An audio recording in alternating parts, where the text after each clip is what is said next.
สวัสดีพี่น้องไทยเบิร์ดสุภูทุกคนเนาะมื้อนี้บ่าวยอดจะมาถ่ายให้พี่น้องได้เบิ่งเนาะนี่คือสายไฟเนาะหรือว่าลักไฟคือว่าถ้าตามชนบทนะพี่น้องแบบว่าประมาณนี้พี่น้องแบบว่าเฮาจะเห็นแบบว่าในแบบว่าในกรณีที่แบบว่าอาจจะมีการเกิดอัคคีภัยหรือว่าเกิดแบบว่าไฟไหม้พี่น้องเพราะว่ามันยังบ่เป็นระเบียบเนาะยังบ่เป็นระเบียบประมาณนี้นะพี่น้องเนาะแต่ว่าถ้าหากว่าแบบนี้เนี่ยประเทศไทยยังมีบ่พี่น้องหรือว่าใช่บ่แบบนี้เนาะบ่ยัดแบบว่าอยากฮู้ว่าอยู่ไทยเนาะตามชนบทว่าแบบประเทศบ่แบบนี้เนาะหรือว่าจะเป็นลักปูนเบิดเนาะอันนี้ก็จะเห็นเนาะจะเห็นได้ถึงความแตกต่างระหว่างแบบว่าขนาดอยู่พื้นที่ใกล้ๆกันเนาะพี่น้องเนาะและทางนี้เนาะไอ้ทางนี้ก็จะเป็นอันโรงไฟฟ้านะพี่น้องเนาะโรงไฟฟ้าที่แบบว่าไว้เก็บส่งต่อไปให้ขายอยู่ทางฝั่งนครพนมเนาะนี่ก็เป็นโรงไฟฟ้าที่อยู่ในเมืองตะแคกพี่น้องที่ฝั่งตรงข้ามกับนครพนมเนาะนี่คือบ้านเบิร์นเนาะข้ามไปนั่นก็เป็นบ้านเบิร์นผาบาทเนาะทางฝั่งประเทศไทยฝั่งนั้นนะพี่น้องอันนี้ก็จะเป็นภาพบรรยากาศเนาะเป็นภาพบรรยากาศที่เขาเห็นเนาะอันนี้ก็เป็นถนนพี่น้องเป็นถนนทางเข้าหมู่บ้านเนาะถนนทางเข้าหมู่บ้านนี่ก็จะเป็นถนนและมุ่งนั้นพี่น้องก็จะเป็นบ้านของบ่าวต้นเนาะบ้านของบ่าวต้นที่กำลังสร้างอยู่พี่น้องตรงนั้นกำลังสร้างอยู่เนาะนี่เป็นภาพบรรยากาศเนาะภาพบรรยากาศนี่คือโรงไฟฟ้าพี่น้องแต่ว่าจุดที่บ่าวอยากให้เบิ่งนั่นพี่น้องนั่นก็คือนี่เนาะ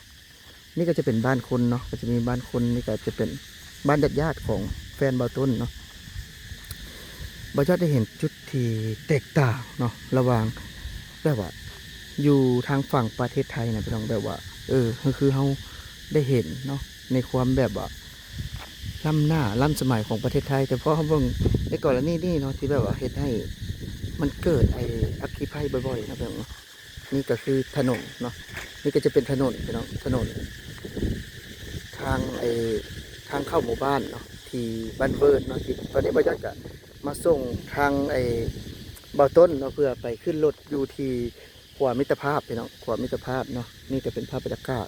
ที่แบบว่าหาเบิ่งได้ยากเนาะในประเทศไทยเนาะแล้วก็จะถ่ายพี่ให้น้องได้เบิ่งไปนี่ก็เป็นภาพบรรยากาศที่แบบว่าตามหมู่บ้านพี่น้องตามหมู่บ้านเนาะและนี่ก็เป็นโรงไฟฟ้าเนาะเป็นโรงไฟฟ้าพี่น้องได้เห็นแล้วก็แบบอยากถ่ายให้พี่น้องได้เบิ่งเนาะตามเขตตามช่อยก็จะประมาณนี้พี่น้องจะบ่มีถนนคอนกรีตเนาะพี่น้องเนาะจะบ่มีถนนคอนกรีตที่แบบว่าเฮ็ดให้การสัญจรในย่ำฤดูฝนเนาะค่อนข้างที่จะลำบากพี่น้องค่อนข้างที่จะลำบากคือว่ายอดว่าแหละเนาะเรื่องแบบว่าแบบว่าสายไฟมันยังแบบว่าบ่ทันได้เป็นระเบียบเนาะบางคนก็เอามาแบบว่าใส่มองนี่นะพี่น้องเนาะมันก็เวลาเกิดไฟไหม้ไฟรั่วเนาะมันก็เหตุให้มันไปเร็วเพราะว่ามันบ่เป็นระเบียบพี่น้องนี่คือถนนเนาะนี่คือถนนหลายคนก็แบบว่าสงสัยเนาะหลายคนก็สงสัยว่าโอ้ยบ่ยอดสร้างคอนเทนต์โบแมนนะพี่น้องนะอีหลีเนาะนี่คือถนนจริงๆเนาะถนนในปัจจุบันเนาะนี่บ่ยอดถ่ายเบิ่งเลยเนาะอันนี้เป็นหมู่บ้านเนาะเป็นหมู่บ้านนะพี่น้องบ่ยอดถ่ายเบิ่งจริงๆเลยเนาะนี่เป็นถนนจริงๆเนาะที่เป็นถนนดินแดงพี่น้องเนาะป่าบ่ยอดก็แบบว่าเห็นภาพบรรยากาศเหล่านี้เนาะก็เลยแบบว่าอยากถ่ายเนาะให้พี่ให้น้องได้เบิ่งกันนี่คือ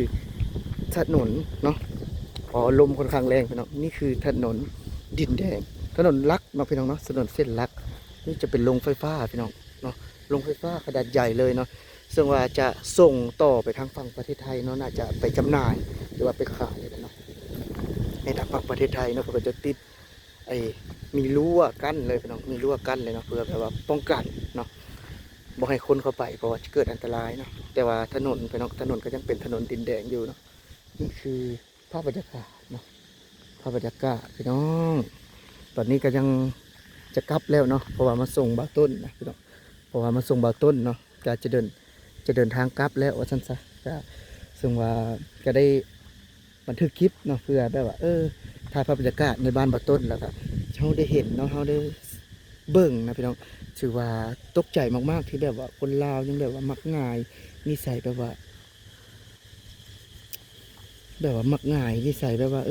บ่คือบ่เบิ่งบ้านเมืองเพิ่นเนาะที่เจริญแบบว่าเพิ่นเฮ็ดแต่ว่าใด มีความทนทานแบบสิก็ยังบ่เฮ็ดเนาะแต่ว่ายังปล่อยปละละเลยเนาะพี่น้องเนาะก็คือบ่ยอดได้เว้าเนาะคือเฮาไปอยู่ในประเทศไทยเฮาก็ได้เห็นสิ่งดีๆสิ่งที่แบบว่าความเจริญเนาะเฮาก็ปฏิเสธบ่ได้ว่าประเทศไทยแซงหน้าเฮาไปหลายอีหลีเนาะแล้วก็ความมีระเบียบพี่น้องความมีระเบียบเนาะสำหรับคลิปนี้เนาะบ่ยอดก็อาจจะบ่ได้เว้ายาวเนาะบ่ยอดก็จะเว้าประมาณนี้เนาะสำหรับผู้ใดที่เขาเบิ่งแต่ละคลิปก็ขอให้มีสุขภาพแข็งแรงเนาะบ่ยอดก็ขออวยพรใส่ให้พี่ให้น้องได้มีสุขภาพแข็งแรงกันพี่เนาะสุขมาร่ำรวยสำหรับมื้อนี้บ่ยอดก็ศิลาอำลาพี่น้องไปด้วยภาพบรรยากาศถนนเนาะภาพบรรยากาศถนนพี่น้องนี่คือภาพบรรยากาศถนนพี่น้องอยู่ทางต่างจังหวัดเนาะอยู่ทางต่างจังหวัดของทางฝั่งสปปลาวพี่น้องเนาะอยากไปจะถ่ายให้ดูนะเป็นภาพบรรยากาศพี่น้องภาพบรรยากาศเนาะจะมีไอ้นักเรียนก็จะมีนะเป็นเดินทางเนาะภาพบรรยากาศ สวัสดีน้ำเขาบอกไม่ใช่ถ่ายทำอยู่